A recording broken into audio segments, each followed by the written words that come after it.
as a human being. So, like the so-called white men in the Bible, they would be known as the children of Edom.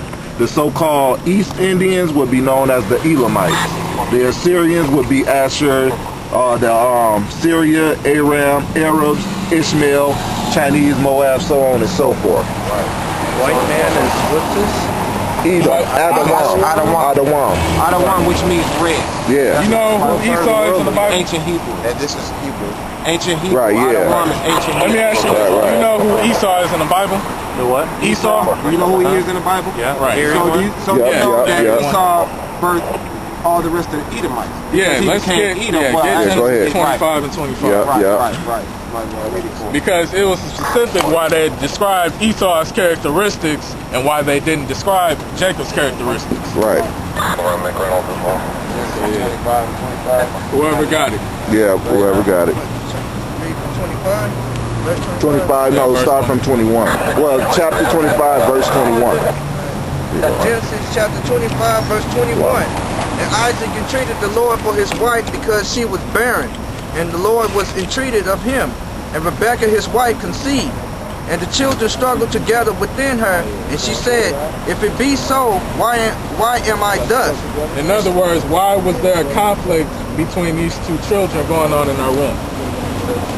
And she went to inquire of the Lord.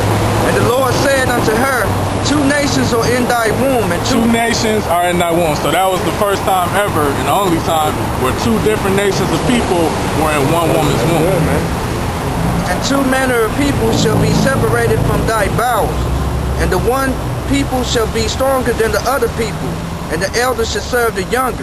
So one people is going to have the advantage over the other people because they was going to be the chosen of the Lord. And also, the people that came out first, they were going to be servants to these people. And when her days to be delivered were fulfilled, behold, there were twins in her womb. And the first came out red, all over like a hairy garment. Now, when they say red all over like a hairy garment, it didn't just necessarily mean he came out and he was just had hair all over his body. He was red like a garment that was dyed red. Like at the time, like a sheepskin or a goat skin, they would dye those items red or a piece of apparel. So they meant his skin color was red like a hairy garment. His skin, because your skin color is actually red because of the red blood cells in your skin. Right, translucent. The blood shows forth through your skin because you have no pigmentation in your skin, which is a curse from the Lord. It's a lack of melanin. That means white. Well, it doesn't, because the thing about it is, so-called white, that's why we say so-called white people, because they're not really white, they're red, because their blood shows forth through their skin. That's why they have the name It's a curse to have white, it's a curse to have red skin and yellow hair. I'm dead serious. Go ahead and hold that in Leviticus. I already got it right now. All right, let us finish this up and then we can bring that out. And they called his name Esau. And after that came his brother out. And Now, after that came his brother out. It didn't explain what his brother looked like because he looked like everybody else. Because every other nation had pigmentation in their skin until Esau came out. That's why it described what Esau looked like and not what Jacob looked like. Right, and if you know a little bit about the Bible, I know you know. Right, because if you know a little bit about the Bible, I know that you know about the fact that the Lord created the first human beings from the soil of the ground, right? Which would be from the lightest brown to the darkest brown, you know, Adam and Eve, you know. That's why he didn't go into Jacob's skin color, because everybody looked normal back then until Esau came out after that. That's why he went into great detail about his skin color. And that's what the mark of Cain is as well. He took that pigmentation from his skin. That's one of the marks I was placed upon him. Right, which would be leprosy.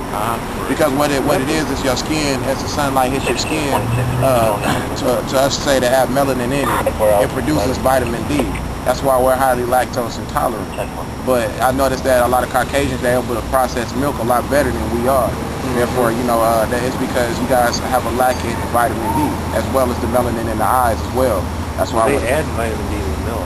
Yeah, that's why we can't drip milk like that. Right? Without being constipated. But yeah, the thing about it is that people with melanin have the ability to absorb vitamin D through the rays of the sun.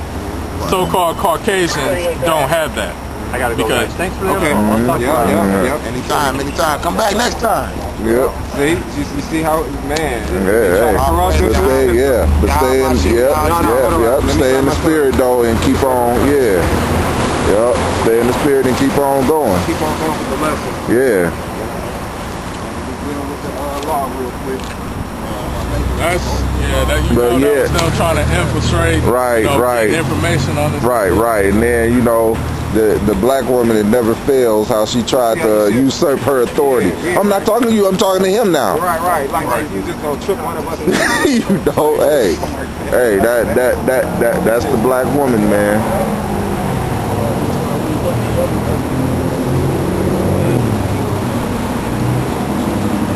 Ain't nobody gonna stop this word anyway, man. Right, you can't stop the truth from coming out, because this is the Lord's program. You can't stop this program.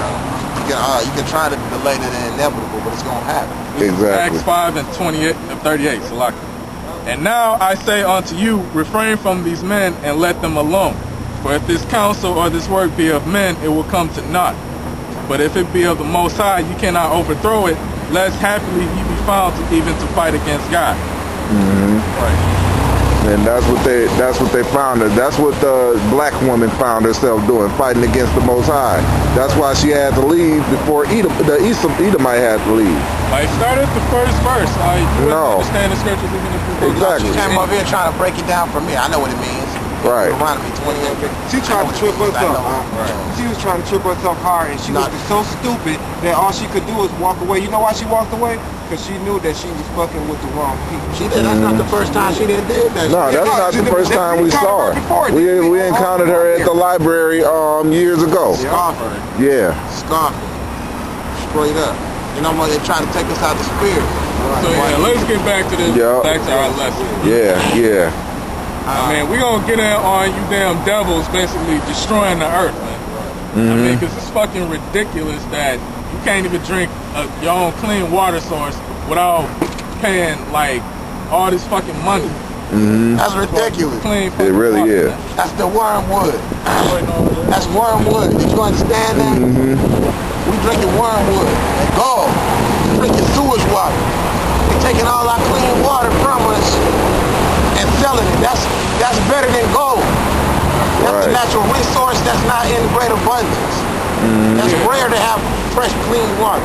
And reverse osmosis is the only thing that can take out these things, these impurities. But that costs money. We're gonna go into fluoride. Everybody's affected by fluoride. You drink tap water, Kool-Aid, anything with an A, any juices out here that say it's from pure or filtered water, you drinking fluoride. It's in foods. It's genetically altering us. It's changing us. Fluoride is a crude industrial waste product of the aluminum and fertilizer industry. And we're right here in Grand Rapids. This is where it started. Grand Rapids, Michigan became the first community to officially fluoridate its drinking water in 1945.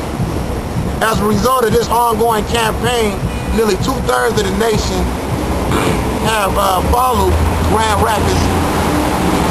So everybody, that's monkey see or monkey do. Before you get your facts straight, a lot of these cats follow in pursuit. It's foolish. Because this is a testing ground for their little bullshit experiments. If one thing they try it in a small area here, that way if it works here, then they'll slowly start to spread it out. And there's no benefits from drinking fluoride. Fluoride is an unnatural compound, as the elders have already brought out. Fluoride is a chemical byproduct. A byproduct is a toxic waste of aluminum, phosphorus, cement, steel, and nuclear weapons manufacturing. It's recognized in the 1850s from the iron and copper factories, which discharged it into the air, and they were poisoning the plants and the animals and the trees and even people. So these people, these cowards, they knew about this since 1850 and they still do it. They knew the destructive qualities of this. I'm going to go ahead and read the scripture on that too. Go ahead, This is Revelation chapter 11, verse 18. And the nations were angry, and thy wrath is come, and the time of the dead that they should be judged. So So all you nations, all you 2/3 out here, y'all the congregation of the dead, Most High is coming back to get ready to judge you and destroy you.